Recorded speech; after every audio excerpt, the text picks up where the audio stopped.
I'm here in Cervinia in Val d'Aosta, Italy, to celebrate the anniversary of a rather special company, founded by a rather special lady.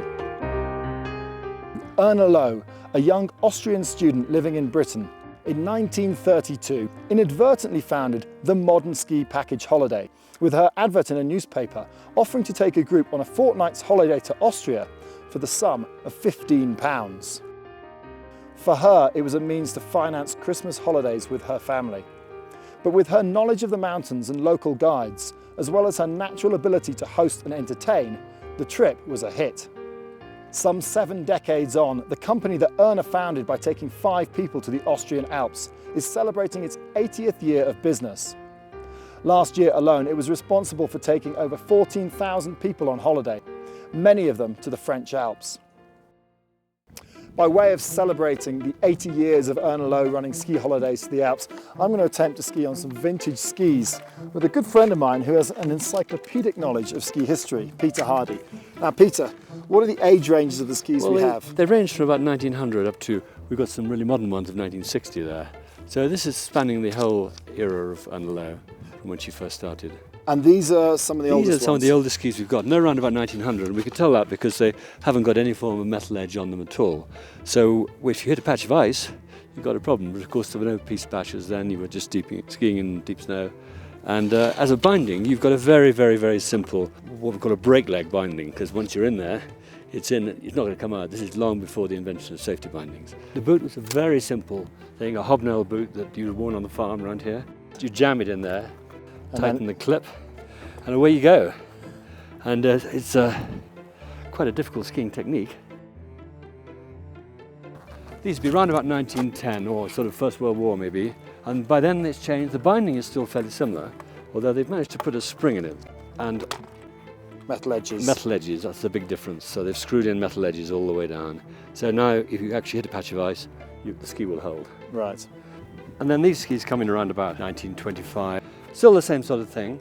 We're getting a little bit more sophisticated up here. You can adjust the cable, things like that. Metal edge again, and a much better sole. And then we come to the first sort of the first safety binding. You have a forward binding here that does actually amazingly provide some form of protection in a lateral fall. But if you punch that, you might come out. And there is a forward release as well too, in theory. But it never actually worked. Right. And then we move on to really the first metal ski which came in, which was around about 1960, late 1950s. And that had a much more sophisticated binding on it. It's sprung both ways. So you can actually, right, the boot will come out of that. Put that in there, jam that up. There you go. The sideways release and the forward release now began to work. Right. Because they put some bit more sophisticated stuff in there, better spring. So if you pull hard enough on hard enough on there, it will actually release. just come out. Right, okay. So which skis do you think that I should ski on? Well, I think you should go for the oldest and the earliest and the most difficult, the ones with no edges. Okay. Luckily we've had some fresh snow up here, and but it's going to be skiing telemark style. It's going to be skiing telemark style and stick in the deep stuff, because once you get onto any form of pisted stuff that is here, there's no grip at all. Right, brilliant. Okay, I'm looking forward to it. Let's go skiing. Let's go.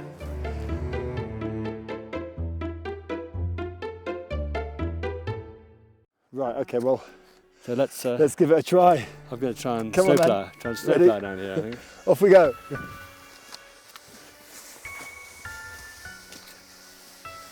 Woo! It's like being a beginner, complete beginner. A very strange sensation.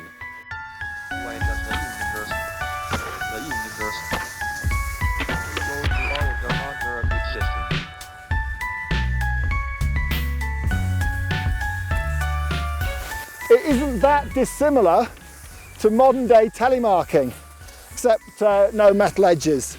But the snow's soft enough. You can give it a little bit of a kick, get yourself going. It's actually quite fun.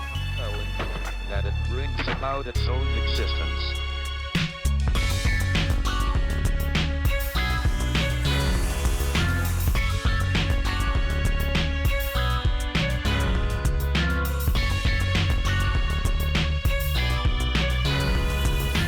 Snow's a bit sticky lower down. Come on boys, run, run!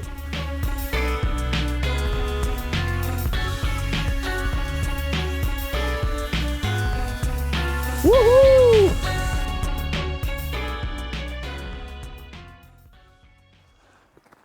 This patch of snow is too small. We'll get more lower down. This is what it was like in the old days.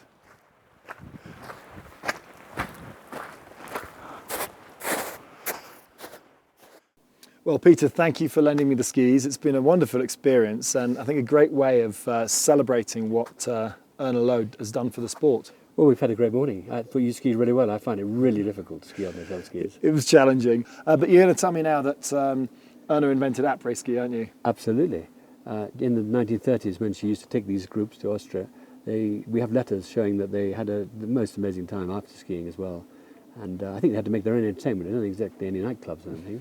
But they had a good time after skiing. It wasn't just the skiing, it was the whole experience of being on the mountain.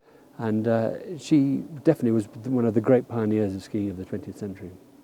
Well, I think we have an awful lot to be thankful for. So cheers to Erna Low. Cheers to Erna Low.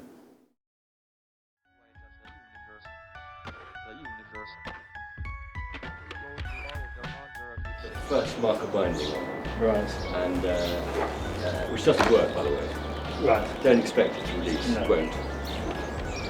And there is a forward release in theory on that, but in practice it doesn't work at all. So the answer is don't fall over. Right.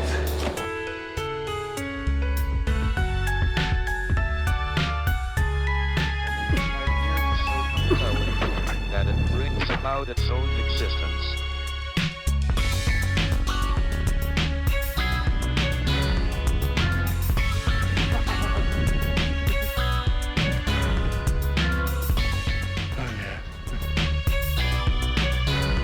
Not that uncomfortable, are they?